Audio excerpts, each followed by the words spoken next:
आज हमारे साथ हैं अमित शाह जी, गृह मंत्री, एक खास बातचीत के लिए। अमित भाई, आपको न्यूज़ 18 नेटवर्क को एक एक्सक्लूसिव इंटरव्यू देने के लिए बहुत बहुत धन्यवाद। आज बहुत शुभ दिन भी है, नवरात्र भी है, आपको उसकी भी शुभकामनाएं। सबसे पहला सवाल अमित भाई, पिछले कुछ महीनों में देश में आपके स्वास्थ्य को लेकर बहुत चिंता भी रही है लोगों की, आपको देखकर बहुत अच्छा लग रहा है, कैसे हैं आप? नहीं, मैं बिल्कुल ठीक हूँ, स्वस्थ हूँ और पूर्णतः अपना काम कर रहा हूँ। सबसे पहले तो मैं देश भर की जनता को आज शक्ति का पर्व नवरात्रि जो शुरू हो रहा है उसकी बहुत बहुत हृदय से शुभकामना देता हूँ। नवरात्रि हमारे यहाँ शक्ति पूजा के एक पर्व के रूप में जाना जाता है और विशेषकर गुजरात में, बंगाल में, ढेर सारे राज्यों में इसको बहुत अच्छे तरीके से लोग मनाते हैं। मैं साथ में इतना भी कहना चाहूँगा कि इस नवरात्रि पर्व को हम सावधानियों के साथ मनाएं और सरकार की जो सूचनाएं हैं उसका बिल्कुल अनुशंसाओं का पालन करते हुए मनाएं, जिससे कोरोना महामारी पर विजय प्राप्त करने की जो हमारी लड़ाई है उसमें हम आगे बढ़ पाए। इतनी सावधानी जरूर है, माँ की आराधना जरूर करें, मगर 2 गज का अंतर भी रखें, मास्क भी पहने और स्वच्छता से हाथ को साफ भी करें। बड़े अच्छे संदेश के संग इसकी शुरुआत हुई है। इस वक्त मैंने आपको ठीक 1 साल पहले भी इंटरव्यू किया था, आज ही के दिन, उसके बाद भी इंटरव्यू किया था 4 महीने पहले, पर आज 1 साल पहले आपने हमसे कहा था, जो कि एक बहुत बड़ी खबर भी बनी थी, आपने उस वक्त ऐलान किया था कि आप बिहार का चुनाव नीतीश कुमार के नेतृत्व में लड़ेंगे। और उस वक्त कुछ लोगों ने इस पे कमेंट भी किया, कहा कि ऐसा नहीं है, हो सकता है बीजेपी अकेले जाए, पर आपने उसी 1 साल पहले इसका ऐलान कर दिया था।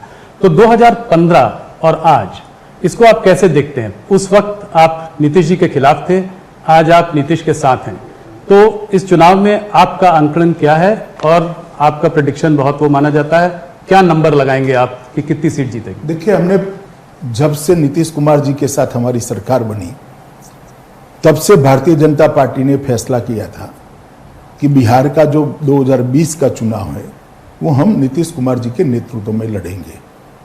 और ये सार्वजनिक रूप से, पहले मैं पार्टी अध्यक्ष था तब मैं, और अब नड्डा जी ने भी कहा है, इसमें कोई 2 राय नहीं है, 2 मत नहीं है।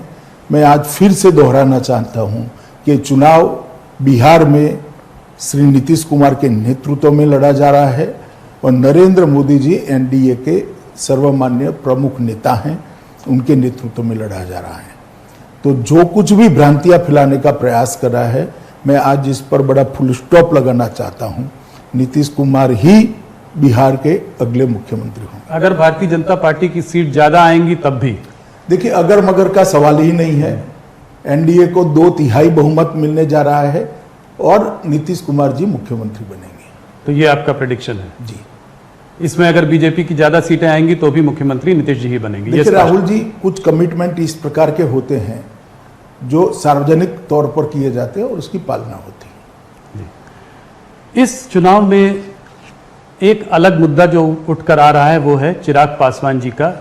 पहले वो आपके साथ थे, अब वो आपके साथ नहीं है। कुछ लोग कह रहे हैं वो अभी भी साथ में है। कल ही मैं उनका स्टेटमेंट देख रहा था, कह रहे थे कि मैं अपना सीना चीर के अगर दिखाऊं तो उसमें मोदी जी बसे हुए हैं। तो अगर ऐसा है तो फिर वो आपके साथ क्यों नहीं है? 143 सीटों पर चुनाव लड़ रहे हैं।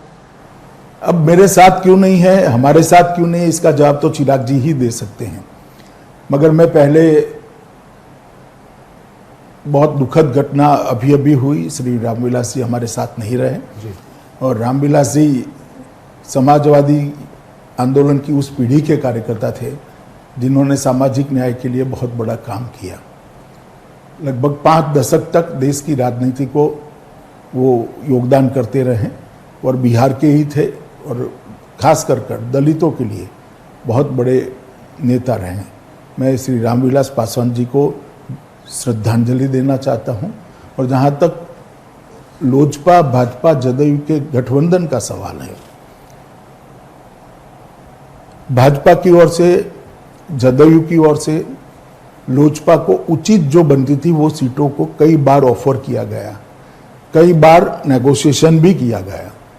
अभी अभी मैंने अखबार में पढ़ा कि मैंने नहीं कहा, उन्होंने नहीं कहा, ये भी सच नहीं है। मेरी भी चिराग भाई के साथ कई बार बात हुई कि इतनी सीट बनती है, इतनी सीटों पर आप मान जाइए और अगर कुछ है तो नेगोशिएशन के लिए आइए।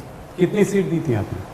मैं नंबर सार्वजनिक करना नहीं चाहता हूं क्योंकि सार्वजनिक जीवन में ये ठीक नहीं होगा, मगर जो एक नया साथी जनता दल आया था, गत विधानसभा चुनाव में जनता दल नहीं था, जी